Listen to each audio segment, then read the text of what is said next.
Hi, everybody. Welcome to another edition of Captain Lou's Championship Years in Sports History, Season 1, Episode 3, as we stay in the year 1984 for our opening month or so of a podcast here on our new show.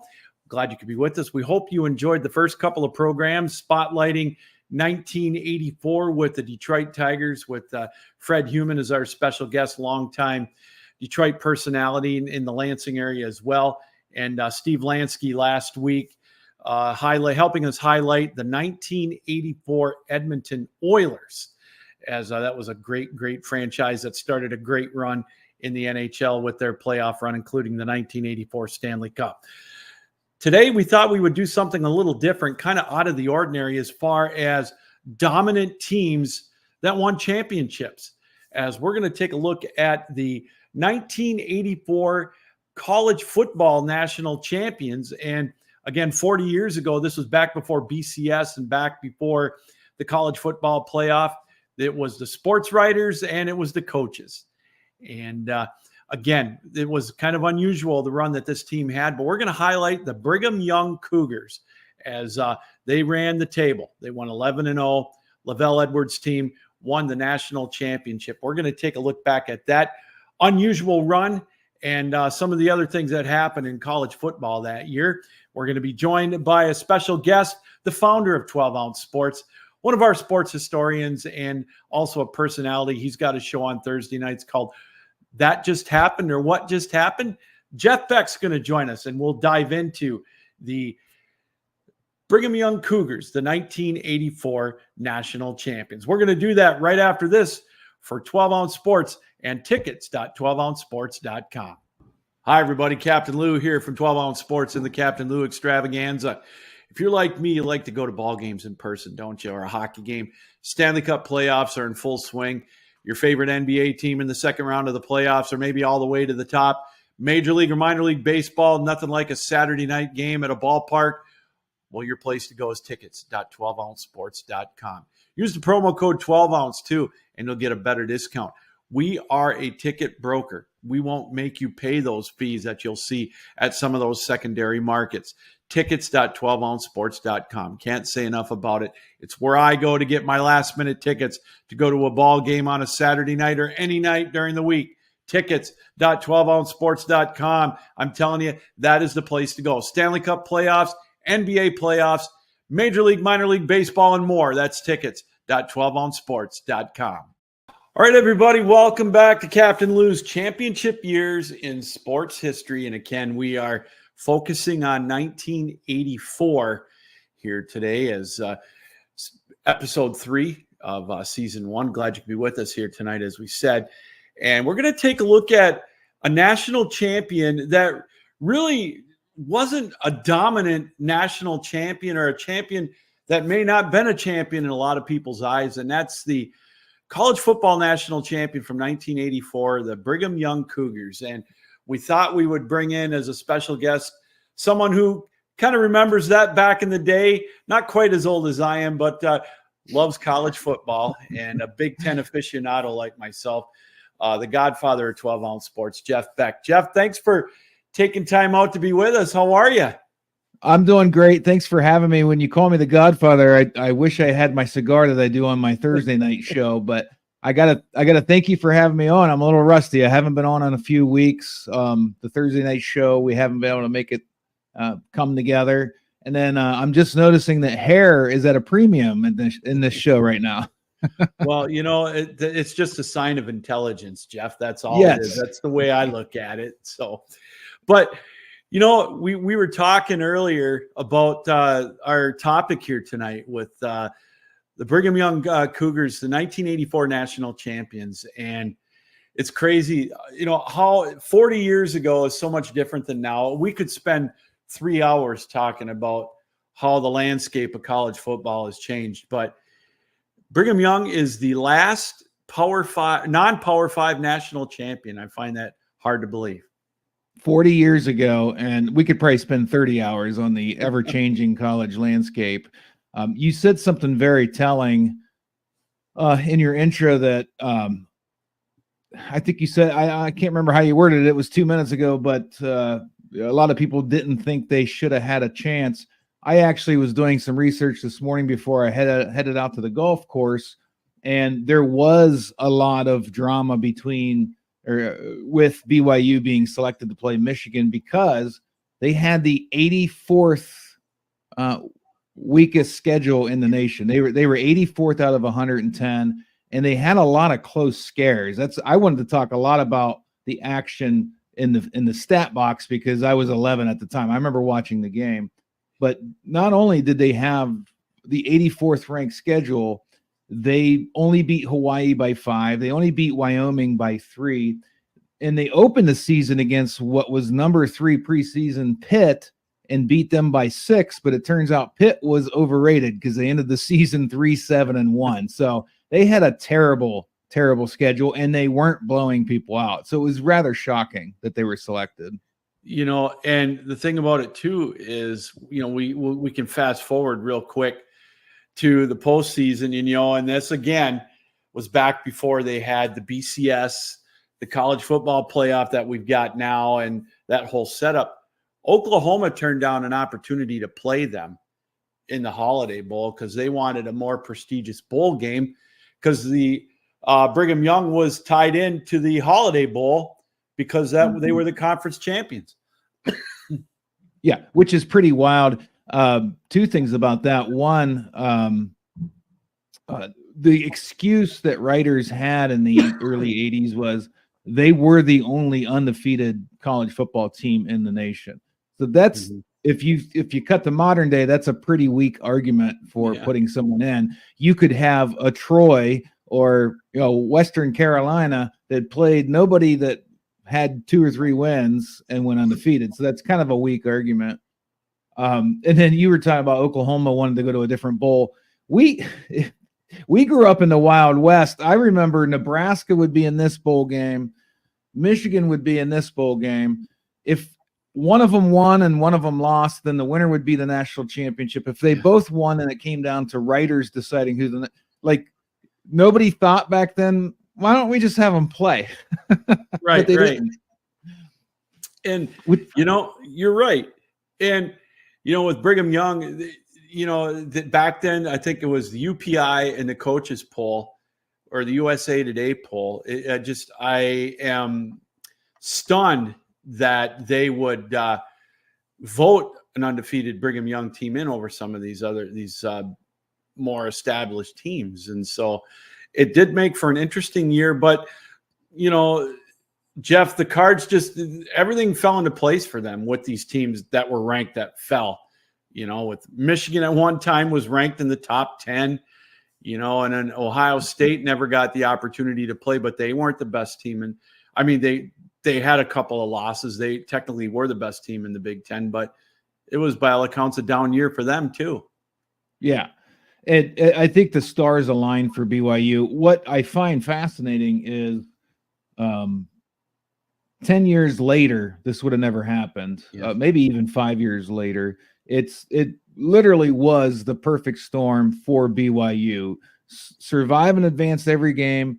You're the only undefeated team in the nation, and you had enough writers out there that said, let's give them a chance. And then they end up winning the damn thing, beating Michigan. But I mean, even before BCS, before the playoffs, that was going to have to be the last time we ever saw that. I'm just convinced of it. And I remember even as 11, I was 11 when that game was played. I remember hearing people say, oh, well, this is going to open up new doors for the smaller schools. And it didn't. It shut the door pretty tight. Boy, it sure did. And, you talked about how Brigham Young opened up the year with a game against the number 3 team at the time in the Pittsburgh Panthers. They had some great teams in the 70s. They came into that year, with some promise, but the Cougars beat them. So then they went into their next game against Baylor. And Baylor back then really, Jeff, wasn't a team that was, maybe considered as great or as they, are now. They've really enjoyed some success recently. But Brigham Young had a quarterback by the name of Robbie Bosco that started putting up some monster numbers. And he had one hell of a game against Baylor with almost 500 yards passing. Yeah, 6 touchdowns in that game too.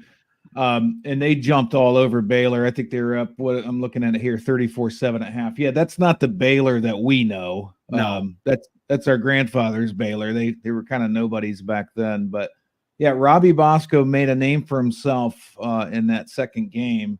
And I think I did some research. I told you before I hit the golf course. I think he had 33 touchdowns, 11 interceptions that year. So game 2 really started sparking his good season. You mentioned some of the other, the conference they played in, the WAC wasn't exactly, it wasn't exactly the Big Ten or the SEC or anything like that. They played Tulsa and in the Rainbows of Hawaii. And I got to tell you, they were damn lucky to beat Hawaii that year. Glenn Kozlowski, I think he ended up playing for the Chicago Bears, if I'm not mistaken. But he had a big game, I think 9 catches for over 150 yards. And, they started to establish themselves as a top 10 team. But it's just mind-boggling with playing that kind of and I don't want this to sound like we're, digging on Brigham Young, but you look back to the schedule and then a close one against Hawaii. I mean, I'm not really digging on them. I'm kind of laughing at the NCAA because it's we've heard all criteria, a resume, things like that our entire lives, and this seems like the one year, the one sport where everybody's like, who cares? Let's give them a shot, and they won it. So you got to you take your hat off to them for winning it. But I'm looking at the Hawaii box score. In current day college football, even if you're undefeated, that Hawaii box score would have a lot of talking heads like, should they be in the title? I mean, it took everything they had to pull that game out 18-13. And that would kill, because we've had multiple undefeated teams in the same season, and a game like that has knocked a team out of the running. Well, getting back to when they played right after they played Hawaii, I think they had an off game. But, I look at I'm just looking at some of the games or actually maybe even that week. You look at Nebraska. They were number 1 in the country at that time, beat UCLA, who was ranked 8th. Then you had Clemson over number 20, Georgia, on a 60-yard field goal. Then you had Texas playing in Miami playing. And then you got Ohio State pummeling Iowa. I mean, some big matchups early with ranked teams, and it just so much action even back then in the early part of the year. You mentioned Washington turned down the Holiday Bowl. That might have been in the green room before we went live, but I wonder what happened to Washington in their bowl game. Do you have that in front of you that year? And did they had a loss, I take it? Well, Washington, I'm looking at it right here. Washington, just scrolling down, they played in the Orange Bowl and they ended up beating Oklahoma, who Oklahoma was the one that turned down that game against BYU because they were number 2 in the country at the time. Washington was number 4. They played in the Orange Bowl, and USC played Ohio State in the Rose Bowl that year. And USC won that one by 3, which, back then that was commonplace for the Big Ten to go to the Rose Bowl more often than not and get beat, Yeah. I mean, that. Oh, yeah. So what was Michigan ranked that year when they took the offer for the Holiday Bowl? Well, Michigan was 6-5. And that was the thing that really got the ire of everybody at the end of the year. And Michigan was leading at halftime in that Holiday Bowl game against against BYU. And then BYU came on strong in the fourth quarter, I believe, and won that game. Michigan was leading after the third quarter. They were down 10-7.5, but they took a 14-10 lead into the fourth quarter. I didn't know that about Michigan, so that cracks me up that so BYU got a chance. They're the only undefeated team in the nation. So, we're going to give you a chance. Oh, well, the number 2 team doesn't want to play in the Holiday Bowl, so we're going to give you a 6-5 team. They barely scrape out a win, and they still get crowned the national champion. Like, there was no better. This is the only year this could have happened for BYU. And the funny thing is I look at the stats and I remember why I didn't go. I was staying with my aunt and uncle out in San Diego, out in El Cajon. It was the reason I was going to go out there to begin with was my alma mater had a chance to play in the California Bowl, that being Central Michigan, but we didn't go because it was only 50 degrees out. Oof. And it was a fluke day for San Diego. And the other crazy thing about this, Jeff, is that it was December 21st, and the number one team in the land is playing in a bowl game. It's before Christmas. And not only did they play in a minor bowl game, now they got to sit and wait for 10 days. Not that it mattered because they were the consensus number one, but it just, again, you hearken back to what it was like then compared to now, especially now because they're going to have opening round playoff games for college football on the 22nd of December. It's a fun way to look back and just kind of compare to what it used to be like. And laugh. I mean, we're happy for the progress, but just laugh at how badly they used to botch things, and they still kind of do too. Just kind of it's not a non sequitur, but a side note. You mentioned the first round games this year. Apparently, the NFL was not happy about it because it's when they start scheduling Saturday games, so they loaded up that first Saturday of round one college games. Yeah. They loaded up the NFL schedule, and somebody said that was on purpose because they historically they crush every other sport. Well, I think part of the reason too is the Christmas Day games for the NFL are on Wednesday this year, and they have to have 5 days in between games. So that's why they put those games on Saturday, the NFL. Like Saturday to Wednesday, because they do the Sunday to Thursday games. And ironically, it's also the 4 teams that are playing on that Saturday have to play on Christmas. So, yeah, they're playing like the 2 teams that are playing against the 2 games, they're going to switch opponents and play them on Christmas Day. I don't exactly know. I know Baltimore and Pittsburgh are involved, and I think Kansas City and the Raiders maybe. But, yeah, that's why they're going up against it. But it's just like I said, it is the landscape has changed so much from when Brigham Young won it. And, it was just a fluke year, the way it all happened. I'll keep using the term perfect storm. And I think, maybe Lavelle Edwards being the coach, I don't know that, was he that well established at that point? I want to see his first. Well, yeah, he had been coaching 12 years by then. Yeah. Maybe that helped with the name recognition. I really just think it was a more. I think maybe the people voting, it was a more innocent look at college football. Like it was more nostalgic. They thought there was some kind of benefit to being undefeated. I don't know. It's a different time now. So many analytics go into the game now.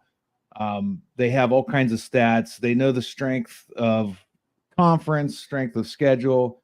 Brigham Young should be thankful it was 1984, not 1994. And you said it before we started the show. It's the last non-Power 5 to win a title. And at the time it was the first in like 15 years. There hadn't been one for 15 years before that either. It's like they basically hit the lottery. I mean, now that you told me, because I didn't check Michigan's, I'm still laughing at that. They got to play a 6-5 team in the Holiday Bowl and then wait 2 weeks to see what everybody else did in their bowl games. It's almost comical. Well, and it's funny is they were, back then, obviously, there was still only 10 teams in the Big Ten. Yeah. Michigan was 7th in the Big Ten. Wow. They lost to both Ohio State and to Michigan State that year. I remember both games. I mean, Ohio State barely beat Michigan, but they beat them. And I think Michigan lost to Michigan State 19-7 or something like that. So this definitely was not one of it. This was not one of Michigan's stronger teams, although they were quarterbacked by a young man by the name of Jim Harbaugh, but he still never heard of him. I know, right? Kind of an eccentric, but he was real quiet back then, I guess. But, Yeah. But the other kind of crazy thing, I look back on it, and 40 years ago there was a conference. You remember the Southwest Conference? They were still. Oh yeah. They were still going strong. Houston was the winner of that conference. Getting the Cotton Bowl bid against Boston College. When did SMU get banned? That was right around about then, or it was right after that. Yeah. I thought it was in the 80s. Yeah. Yes. Yeah, the Southwest Conference was tough. Oh, man. Yeah, there was just so many teams. I want to see the 1984. I'm going to look it up. 1984 final you might even have it. Yeah. But like the Southwest Conference back then, SMU was the top team, but they were ineligible because of what happened. They were tied with Houston, Houston might have beat them outright that year. Actually, that was before all the crap went down, or they found out about it. But you had TCU and Arkansas and Baylor, and Texas was still in the Southwest Conference. A down year for Texas. Again, to your point, the stars aligned, and it just was a crazy thing. But getting back to some of the players that played on that team, not to jump around everywhere, but one of the players that came out of that team was a lineman by the name of Trevor Maddich, and he was a first-round draft pick for Brigham Young. Yeah, he went to the Patriots, 28th overall. If you watch as much football as we watch, that name well. And they actually had, of their 5 draft picks that year, 2 of them were offensive linemen. So they were definitely strong in that position. They had a quarterback we talked about earlier. But Trevor Maddich went on to, he had a great career. Yeah, I think Robbie Bosco, he was a backup journeyman quarterback, I think, in the NFL. But I think he played for a bit with the Packers back in the mid to late 80s. Yeah, and he was a junior in this season that we're talking about, and they stayed 4 years more often back then. So I didn't see where I can look him up before we go off air, but see where he was drafted. But I was looking up Trevor Maddich, and he played a good 11 years in the NFL off that BYU team, and he was a first-round pick. I'm wondering if BYU had any first-round picks prior to him. Boy, I don't know if Jim McMahon was a number 1 pick for the Bears the year before. I'm not sure, but anyway, he might. Yeah, you're watching Captain Lou's Championship Years in Sports History here on 12 Ounce Sports, and we're brought to you as always by tickets.12ouncesports.com. And speaking of college football this fall, if there's a game that you want to go to, you got to look no further than tickets.12ouncesports.com. We are a ticket broker. We've got the best seats, and we don't charge the fees that some of these other secondary markets charge. So make sure you go to tickets.12ouncesports.com. And, we had great seats available this year for the everything, the national tournament for college basketball, the Frozen Four. We've got Stanley Cup playoff tickets, you name it. That's tickets.12ouncesports.com. And again, joined by the godfather of 12-ounce sports, Jeff Beck. And Jeff, it's funny. We talked about draft picks and great players. In 1984, the Heisman Trophy winner was Doug Flutie. And he played in that Cotton Bowl game against Houston we were talking about. And not to get away from Brigham Young, but who can forget that pass the day after Thanksgiving that he had against Miami of Florida? Remember that? The iconic Hail Mary. I can still picture it. We're aging ourselves now, but I can still remember that like it happened yesterday. And I loved Doug Flutie because I played quarterback, but I was 6 foot tall. So, anybody shorter than me that made it in the NFL, I was a big fan of.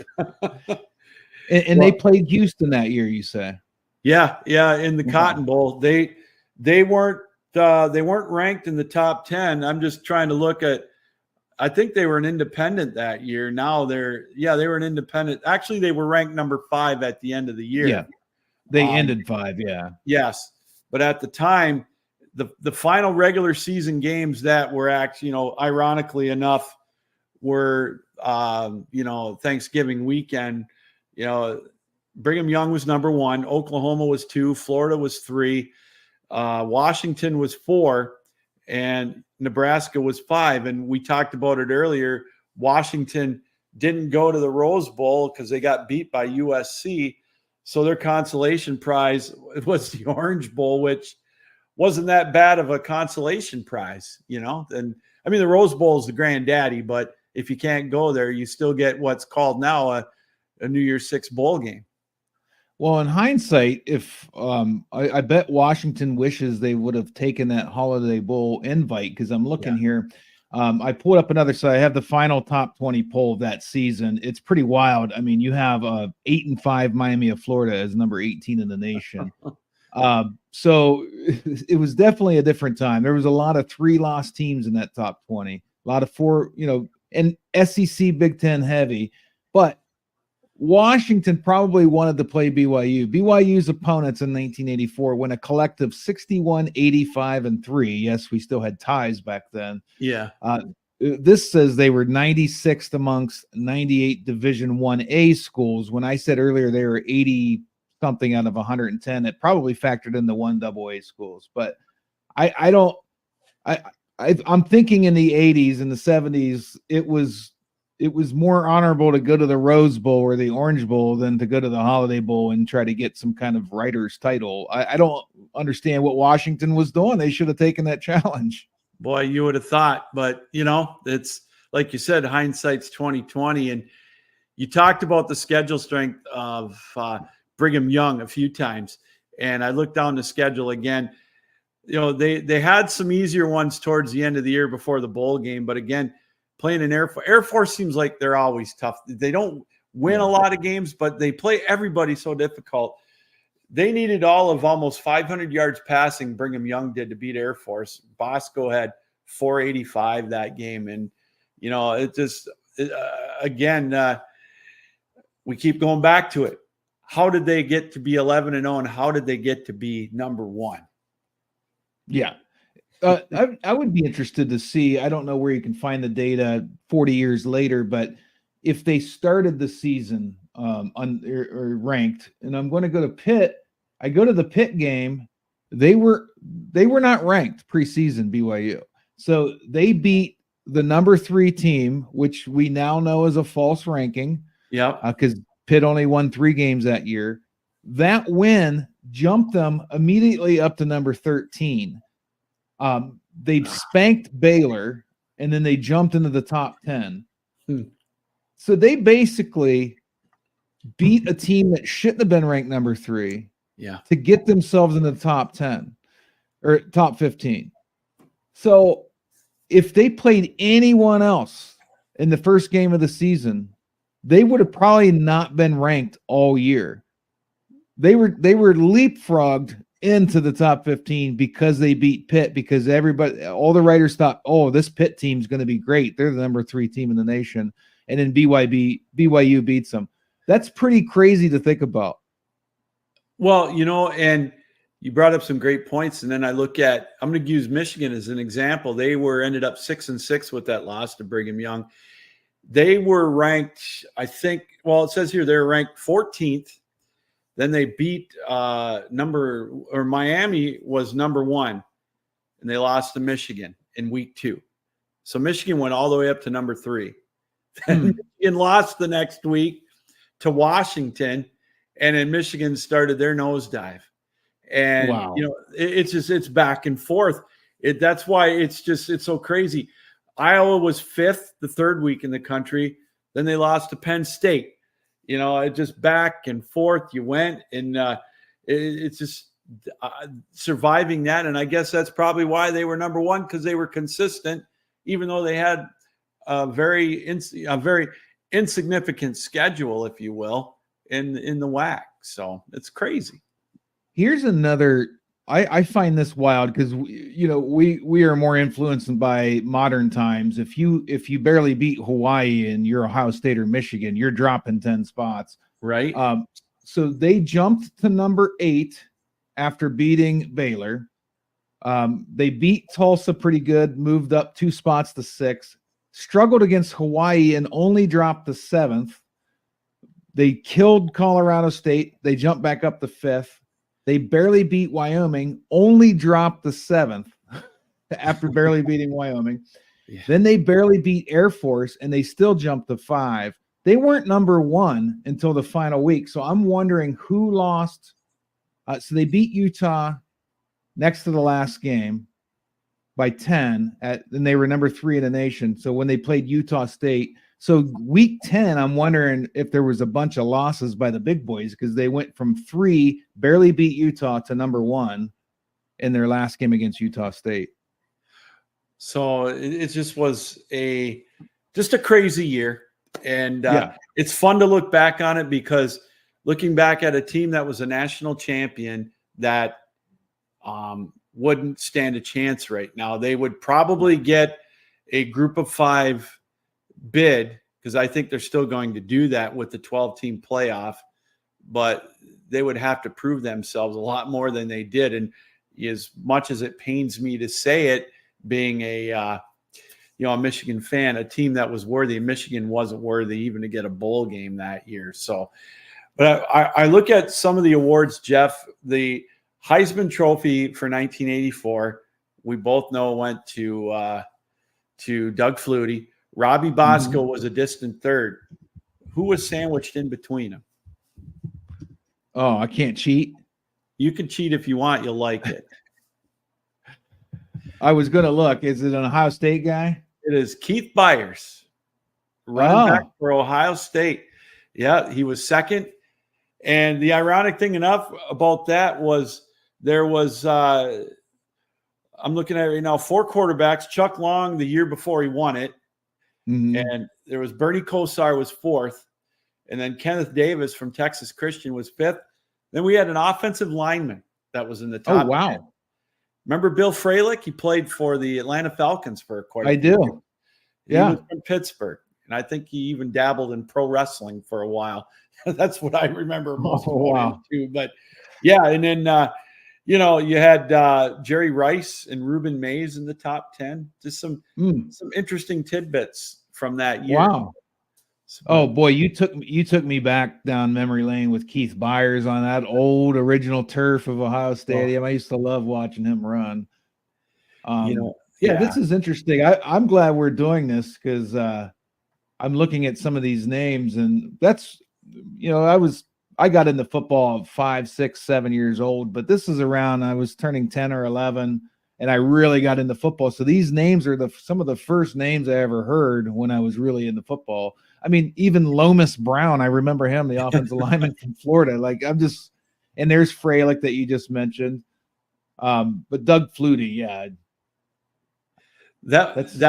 I was a sophomore in college, and it was obviously being a Michigan fan. They're just that year. You just knew after they got beat that it just wasn't their year, and it just again was an odd year. And it's funny, you look back on it. Back then, Nebraska was in the Big 10 or the Big 12 or Big 8, I think, at the time, or whatever. Right, 8, yeah. And Texas was still in the Southwest Conference, and some of these teams that were independents, and Notre Dame was the hated rival. If you're not a Notre Dame fan, if Michigan played them, it just, and I'm not saying college football is any better or any worse back then, but it just, I don't know. It is fun to look back on, and that's kind of why we do this show, and kind of a retrospective of some of the games. And that's why I kind of wanted to maybe spotlight this team, because it was an unusual national championship run for a team,